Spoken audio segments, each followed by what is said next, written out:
In this video, we're going to have a look at a wildcard for game week 19. It's going to be a Mo Salah-less wildcard. We've got to take into effect the African Cup of Nations, how that will impact on players that we can pick. Let's have a look at it, guys.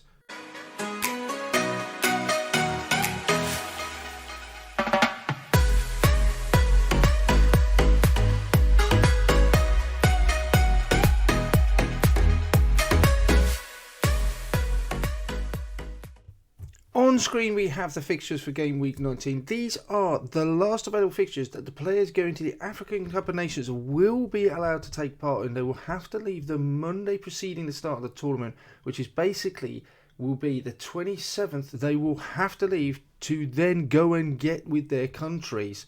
So game week 20 will be affected and onwards until the end of January, the start of February, if their representative nations get as far as the final. So therefore we have to take that into effect. Also on the horizon, we need to be aware that Chelsea have a couple of blank fixtures coming up at the end of January, start of February, because they're involved in the World Club Championship. So game weeks 24 to the 25th, they will not be playing. With all of that, and obviously other things that are going on with the pandemic, just makes going through the set of fixtures an absolute minefield. It's going to be impossible to predict outside of the AFCON and the Chelsea games what is going to go ahead, which isn't. So this wildcard will be based on all these factors. We cannot really factor in, of course, the effect of COVID postponing games. We're going to assume all those games that are scheduled right now will go ahead. We're going to assume during this wildcard that those African Cup of Nations players will be missing for at least a couple of weeks, game weeks 21, 22. Depending on how much further they go, possibly game week 23 and 24, we will have a video coming out, guys, so make sure you subscribe to the channel telling you all about the African Cup of Nations, how that affects FPL, which players are going, who and how long that they will be gone for. So don't forget to check that out. And in the meantime, let's have a look at the players that we would pick for this wildcard.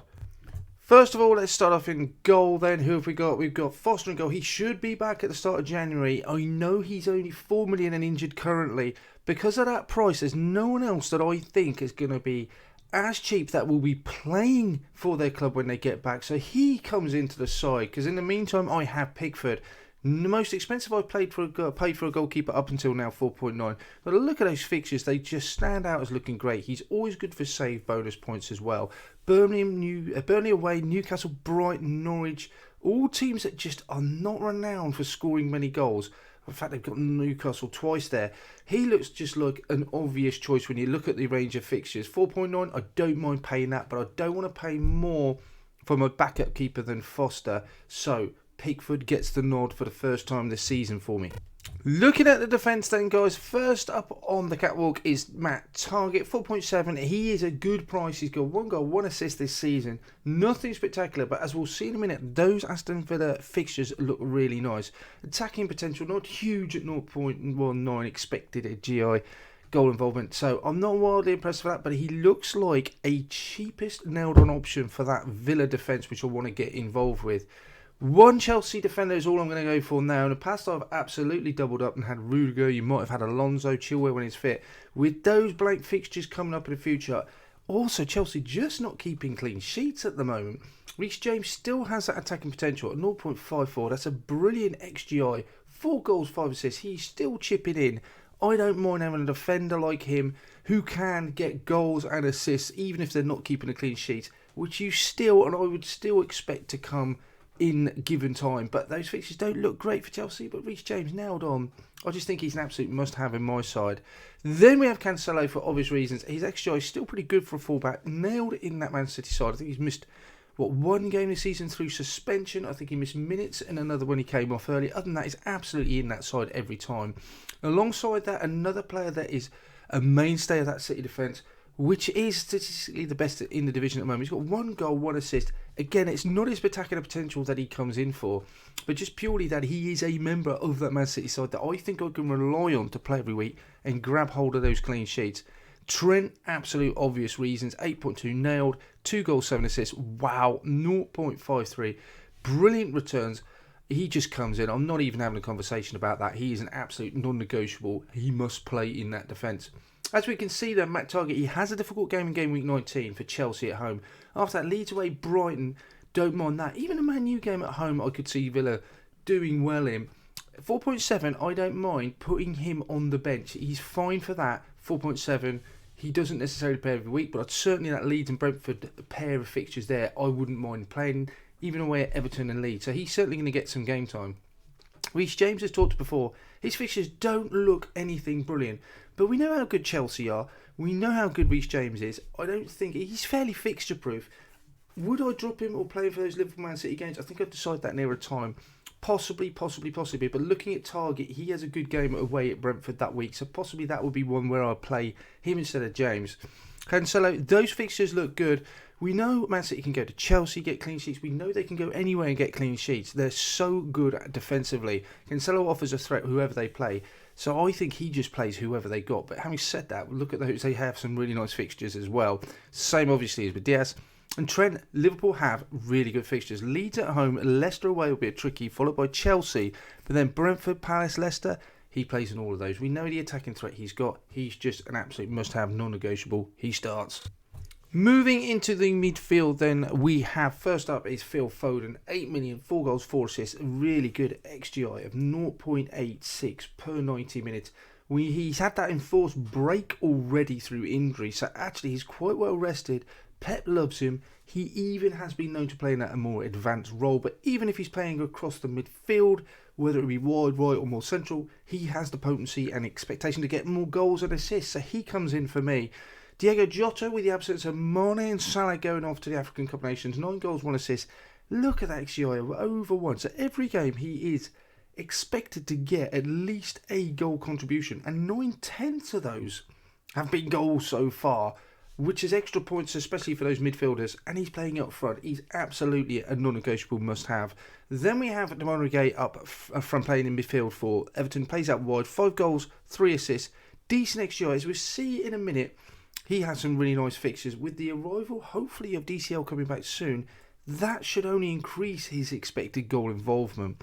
Then we have Jacob Ramsey, really good budget midfielder. For his price bracket, I think he's the best option out there. 2 goals, no assists, 0.2. Nothing spectacular. He's had some difficult games, but he's in form. Playing under Steven Gerrard, I think he's played 6 under the last 7 games under Stevie G. So he's getting games and minutes and time. For 4.5, you wouldn't mind benching him either. But Villa have some really good fixtures. He could be a real differential for you. And Gerald Byrne playing every game for West Ham in that midfield. Great fixtures. 3 goals, 7 assists. Decent XGI. 6.5. Again, I just think he's a must-have with the fixtures that West Ham have got. So Foden, decent games. You've got Brentford. They're doubling up at home and away. In between, you've got Arsenal and Chelsea, which are more difficult. Southampton and Leeds. Leicester in there as well. Do you know what? You know what Foden can score. He scored against Liverpool earlier in the season at Anfield, so he can produce against anyone. Again, I don't think no matter what the opposition, I would be playing him. Jota as well, great fixtures. Well, Chelsea is the one that flags up there. But in the meantime, doubling up against Leicester, you've got Leeds at home, maybe a team to target there at the moment. Brentford at home, so those fixtures look great. Grays, as we said before, not a player I've looked at too much detail before or really considered bringing, but with those fixtures, wow, just think they're brilliant. Newcastle doubling up. We've got Burnley, Brighton, Villa, Norwich. Their games we want to get involved in, especially it's going to be a really important time for Everton. Ramsey, some difficult games mixed in there. Chelsea at home up next, probably be benching him for that one. But then Leeds and Brentford look like good games to me. Everton as well. Then you've got the Leeds game coming back on the return fixture. Some of those games definitely 4.5. He can be bench fodder, but I think he's certainly good value to bring into your team for some of those matches. And Gerald Byrne, look at those fixtures. Wow, Watford, they're doubling up. They've got the reverse fixtures there. Southampton, Leeds, Palace. Difficult one away against Man U, but we know again, West Ham can score against absolutely anyone. They look like a really good option. Looking at the attackers then, Roberto Firmino, with the absence of Salah and Mane, he surely has to get time in this Liverpool side. Differential, he is over 1 XGI. Very few players in the whole FPL have that. He's one of them. Will Liverpool's attack be as potent without Salah and Mane? You can't imagine they're going to be as effective. But nonetheless, we know what Firmino can do. For 8.7, I think he's a really good option. 4 goals, 2 assists this season already. Ollie Watkins, proving at the moment under Stevie G that he can score goals, get assists, as he did the other day. 5 goals, 2 assists so far, 0.47. That's only going in one direction. Ownership and price going up as well. I really like him, and he just plays 90 minutes every week. He's just on the pitch all the time. Money left over from that Salah then. There's still money there, and yes, we're bringing in Cristiano Ronaldo. 12.5 million, great XGI. We know he takes shots from everywhere. 7 goals, 2 assists. Been brilliant so far. On penalties now as well. It just all points in one direction. Look at those fixtures for Ronaldo as well. Newcastle, Burnley look good. They've got 2 fixtures there. Wolves, Villa. We know how damaging and explosive he can be. A great captaincy option as well now that Salah's off the table for some of those fixtures. Newcastle away, Burnley at home. He's got to be on the captaincy there, so worth that alone. Looking at Villa's fixtures, look at that. Some potential there as well with Leeds, Brentford. You might be looking to bench him for the Chelsea game. And Firmino, as we've already looked at some of those Liverpool fixtures, he looks in really good shape as well, especially down. We know that Mane and Salah are going to be missing for at least a couple of those games. Here's the side in all its entirety. Will say Pickford in goal. I just don't like that goalkeeping top. I don't know what it is about it. It looks like he's about to take part in a velodrome or the Tour de France or something. Just don't like it. But he's in goal. Got Diaz. I'm doubling up on the Man City. Absolutely happy to do that. In the past, done it on the Chelsea. Not so sure I want to book in a transfer, or I'm worried about those fixtures later on in the month of January. So I'm just preempting that. They're not keeping clean sheets either, so possibly good time to move away from them. But Reece James keeps his place. I just think he's such a good, potent attacking force. So game week 19 and onwards, this is valid for. It obviously takes into account a lot more than just game week 19. Cost of it is pretty low. If your side at this moment in time should be comfortably within that, I would have just under 1.2, I think, when I've got rid of it. Remember, the value of your side is not what you'd get for transfers, because FPL, when you sell your players, take half of that transfer profit. So if your value of your side's worth 103, you're probably looking at about 101.5, half of that as actual value of your team you can turn over. But there's other options as well. I think really crucially, this side has got all of them playing. I think the time for having a fodder or some cheap on your bench to then plough all the money into the 11, it's got to be shelved for the moment. Nothing wrong with that strategy longer term if you know players are playing. Always leaves you open if someone gets injured, but you obviously have your weekly transfers as well, remember. But games being postponed at such short notice, rearranged fixtures, I just feel that getting 11 players out sometimes is just going to be a challenge. So having all of your players actually on the grass is crucial. All of these are. So even if a game gets postponed, 1 or 2, you've got a decent chance with a transfer of still getting a full 11 out, which will give you a great advantage for your mini-league rivals and getting a better overall rank. Other options, by all means, Salah could stay in the side. He got decent fixture leads in game week 19. So he's a potential, but you would be booking in a transfer straight away. And who would you move on to? The thing I don't like about keeping Salah in the side just for that one game week, or even holding him throughout the whole of, you miss potentially up to 2 or 3 game weeks. So that's a lot of money to be sat on the bench, and it's difficult to move from one player. You could move from Salah to De Bruyne, but you still got money left over. So then you've got to wait another week or take a hit to put that money into another area of your team. Don't like it. Antonio's an option as well. If you had the money, you could go from Watkins and Antonio. Both got good fixtures. You might prefer Antonio. Wouldn't be totally against that either. If you're worried about Firmino's place, with Jota, Origi, possibly Antonio could come as an option for that. Heung-min-son, we've not looked at many Tottenham players. We've got Kane and Heung-min-son. On a personal level, I just don't know about Tottenham's fitness. They haven't played for a few games. You think they'd be pretty fresh, raring to go. Who has been affected in that side in terms of COVID?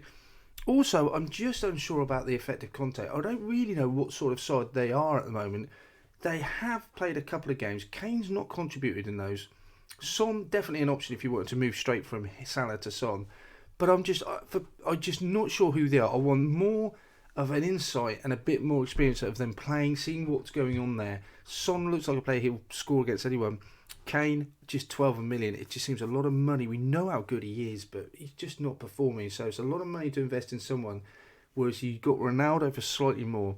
And I think you know what you're getting. Lastly, Kevin De Bruyne, obviously an option as well. Salah to De Bruyne is something I certainly couldn't rule out. That looks like a good call. Again, he's coming back from injury. Looks like he's back to his best. I'd like to see how many minutes is he getting. Is he going to be another man that Pep just puts in regardless week in, week out? Or is he going to start to manage him now a bit more? Just like to see that a bit more as well before investing him. 11.8, so a lot of money for someone who I'm not going to be sure will be playing every week. Okay guys, thanks for watching. I hope you enjoyed that video and that was of some use to you.